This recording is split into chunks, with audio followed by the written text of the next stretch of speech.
Does it ever get exhausting? Like for the audience that don't know, you're a nursing student, and Yeah, I wear so many hats. yeah, you wear many hats, right? You're not even academia. You're a businessman at the end of the point too, right? You gotta Yeah, make money with this beats. yeah, So what is that grind like? Talk to me about that and like, yeah. So with my school, I got into nursing school in 2020, hmm kind of before the music really started to take off, right, right? Because obviously I just graduated high school.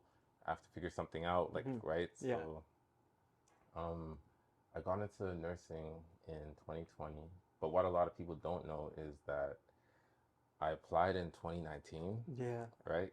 But I didn't didn't get get it. accepted. Yeah, And so I remember I was really hurt. I wanted to get in. all right, They they said, like, I guess my score wasn't high enough or something like that. So boom, I'm out for a whole semester, right? yeah, Just at home doesn't waiting for the next semester to reapply. right, And so, although at that moment I was sad and I was disappointed, hmm that ended up being the best thing that could have happened, hmm because that semester that I was off, right? That whole year that I was off, that's when me and Fab made our album, yeah, Made for More. And that whole year, like, I was free, right? I wasn't in school, so yeah. we were in the studio basically every day working on that album. And now that album has like 50 million streams. Oh, wow. So, so basically, that wouldn't have, probably wouldn't have happened if I got in 2019, and Yeah. because I'll be having classes, I won't be able to go to the studio. So that ended up being a blessing in disguise. Um, but yeah, so I ended up getting in 2020, and then yeah, I've been in school ever since, balancing school, music, and then finally, just a few weeks ago, I finally finished. So Yeah. I'm done nursing school now, and the only thing I have left is to write the NCLEX. So I should be writing that sometime next month, and hmm hopefully I can pass, and then I'll be done with this You'll be chapter done. of my life. Yeah. Have you ever thought about just like dropping nursing and like Oh, and just yes, sticking to music full definitely, time, right? definitely. I mean, I've never fully considered it, but definitely my artist friends Yeah. and you know the everyone on the team basically wanted me to drop out and just do music full Yeah. time. And occasionally those thoughts would come into my mind, especially when it would get tough in hmm school. But I stuck it through, and obviously I wanted to finish too, for not only myself but for my parents. Yeah. They're really big. We're really big into education in my family, so I made sure I just endured, and I finished. So now, it's like the best of both worlds. I'm still doing music, and graduated. Yeah. Well, Yeah. talk to me about how that explaining, right? Like, so immigrant parents, Oh yeah. we got like couple options, we like engineer, doctor, lawyer, Yep. nurse, we Those options. those Yeah. options. And Yeah. so and that rightfully so, right? They sacrifice their Oh entire yeah. lives just so to They can benefit have us. opportunity, Exactly, definitely. right? So coming from that and telling them, hey, I want to make beats.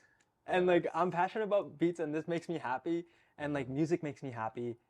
I don't know if I'm gonna make money in it or if I'll Yeah. ever make money in it, but I want to do this. What is that Yes. conversation like? That was definitely a tough conversation to to have with them, and I would make beats here and there.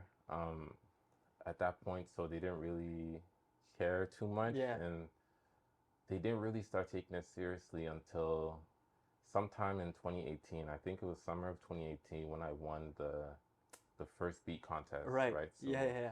2018, there was a beat contest that started in Winnipeg, Right. and I saw the flyer somewhere, and at that point, that's when I was really like starting to figure it out, Yeah, watching the tutorials. So I saw it and I said, you know what, like, let me see where I'm at, yeah. Right. and I applied for it, submitted an application, and then they they invited me to the contest, and I was like 18 or Yeah. something. I was like the youngest one there, and everyone else was like maybe like 30 and way older than me. So I was kind of intimidated. And then I remember, yeah, Lavish came with me, my Yeah. brother came, a lot of my cousins came to support me, and you know boom, round after round would go, and I would like knock off my competition, and went to the final round, and it came to the last beat, and I guess mine was better. So yeah, I won. They gave me like a plaque and like Yeah, a bunch of gifts. So then I remember I came home that night and like I showed my parents, right? I was like, yeah, look what I just won. I won money. I won this plaque. yeah, And then I think that's when they really started to know, like, okay, like I know what I'm doing. Like yeah, there might be something here. And yeah, definitely after that day, they started respecting the music and obviously still wanted me to go to school and right. finish, but definitely having more respect for what I do. What was that? What was the competition like? Was it like you were on the spot making beats, or you pre-record and bring everyone and Yeah. you just play it? So I think in that competition, they made us submit like 15 beats, Oh wow. and there was every round we had to play like, I think it was best 2 out of 3 or something like Hmm. that. So you would just play your beats and Play. hope that they were better than the other guy you were versing, Oh wow.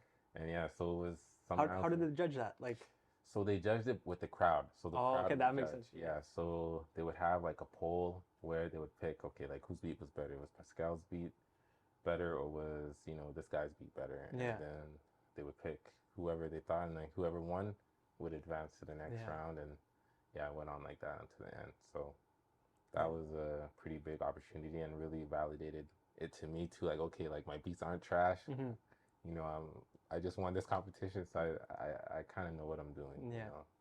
I mean, there's anything we do in life, there's like extreme highs and extreme lows. And as Hmm. much as we can talk about the highs of winning the rewards, getting the money, what were the moments where they were low for you? Where, it was maybe I can't do this anymore. Like uh, maybe this music stuff is not cut out for me. Um, I definitely did have some low moments. Probably during like a lot of the opportunities that I missed, I would say. So obviously because I'm in school, finishing my degree, there's a lot of opportunities I missed. Like even recently, um, my Fab went to the UK Yeah, for like a week or so, and like obviously I was supposed to go with them, but I couldn't because I had to, to finish my schooling. The shows that I've missed, like we were supposed to go to Atlanta. We were supposed to go to all these places that I couldn't go, right? So sometimes like I get down when I miss those opportunities, but I just remind myself that, I'm setting myself up for success in the mhm. future and um, the sacrifice will be worth it long term. So then that always kind of picks it back up for me. What made you develop that kind of mindset? It's like very easy to kind of drop everything and pursue something that's very shiny and it's very rewarding to you right away. But knowing internally that hey, if I stick this out and like shoot for the long game, it's gonna work out in the end. And so Yeah. having that mindset, where did you start developing that? Yeah, I think just as a kid, like I've always kind of been somewhat conservative and like, Yeah, you know, not take being cautious, like yeah, not taking too many risks. Um, Even though something does seem appealing, like you have to weigh the pros and the cons. hmm, So yeah, I think just that I've always been like that kind of. So yeah, it kind of helped me because there's been moments I've definitely. I remember I told my mom like I told her one day like I want to drop out, like yeah, I'm missing all these opportunities. I could be going so far, and like she talked me out of it. I've definitely had those moments earlier on when I was younger, but I think just being older, you have to think with your brain, you have to be smart, you have to think long term, and that's really helped me make those tough decisions. yeah.